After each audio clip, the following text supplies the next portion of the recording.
Let's do an example of moments of inertia. We're going to do our third example for this chapter, chapter 9, and we're going to do problem 32. Problem 32, we're trying to find the moment of inertia for this shape.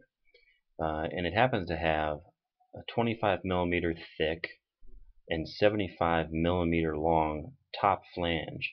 It's kind of this Z shape.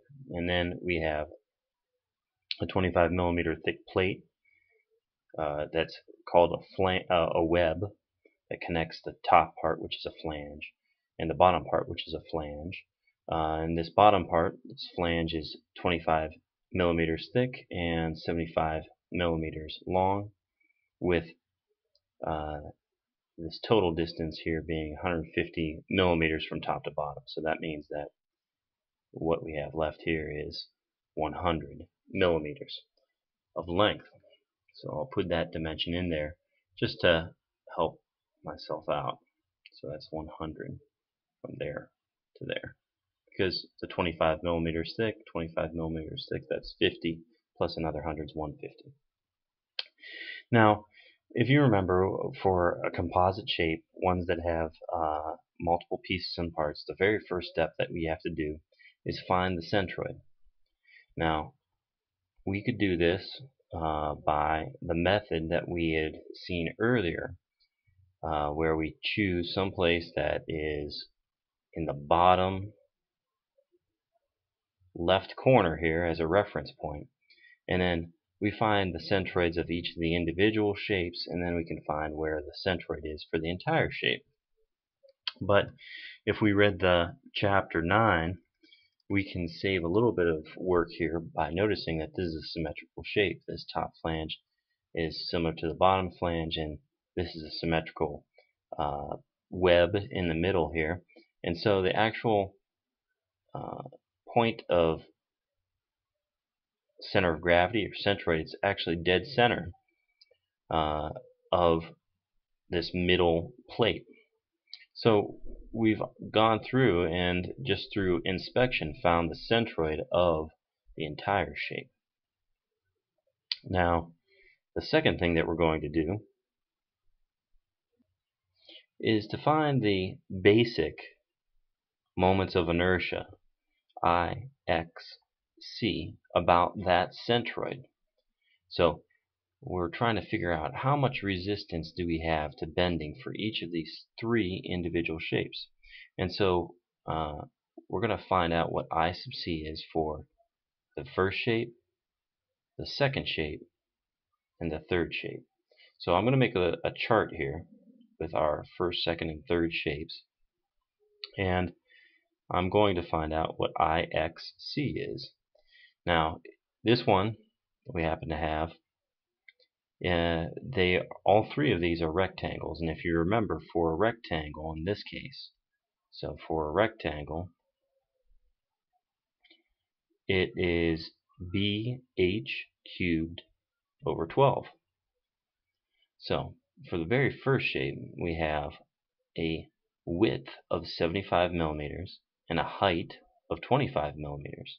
And when we plug that into our equation here, we get a really large number. It is 97,656 millimeters to the fourth. So the units for moment of inertia are millimeters, or length to the fourth. And since this flange at the bottom is going to be the same, if I scroll down a little bit here, as the top flange, it will have the same basic moment of inertia.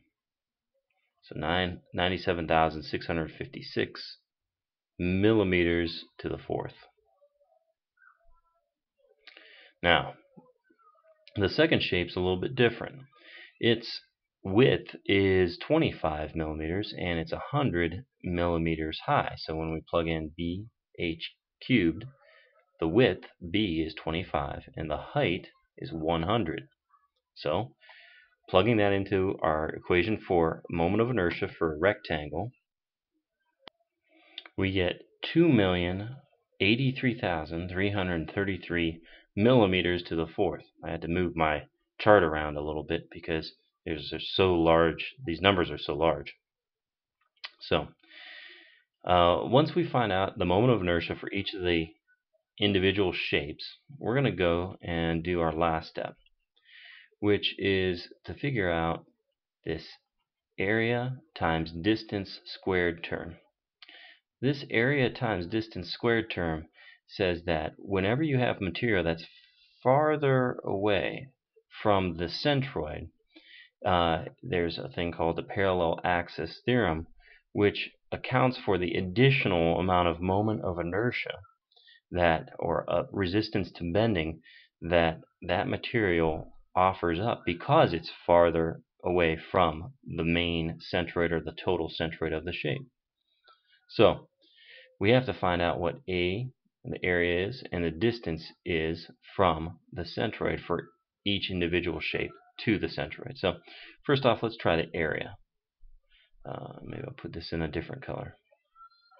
So area for each of the three shapes. So the very first shape, all we do is measure or multiply length times width. So 75 by 25. So for the area for the first shape, we get 1875 millimeters squared. And that's what the area is going to be for the bottom flange because it's symmetrical. The top flange is the same as the bottom flange. In the middle here we have a 25 millimeter thick and 100 millimeter long web, so that's 2500 millimeters squared. Now what we're going to do is we're going to find out what is the distance for each individual shape to the total centroid. Well, for shape 1, its centroid is dead center of that rectangle, so that's 12.5 down from the top, 12.5 millimeters down from the top. That means that we've got 12.5 millimeters remaining to the bottom edge of that flange. And to get to the centroid, we have another 50. So 12.5 plus 50, well, that's 62.5. So for this, 12.5 plus 50 millimeters is 62.5 millimeters. And that's going to be the same distance for what's going on with the bottom portion, whereas its centroid with respect to the top, or to the main centroid, it's 12.5 plus another 50, or 62.5 millimeters.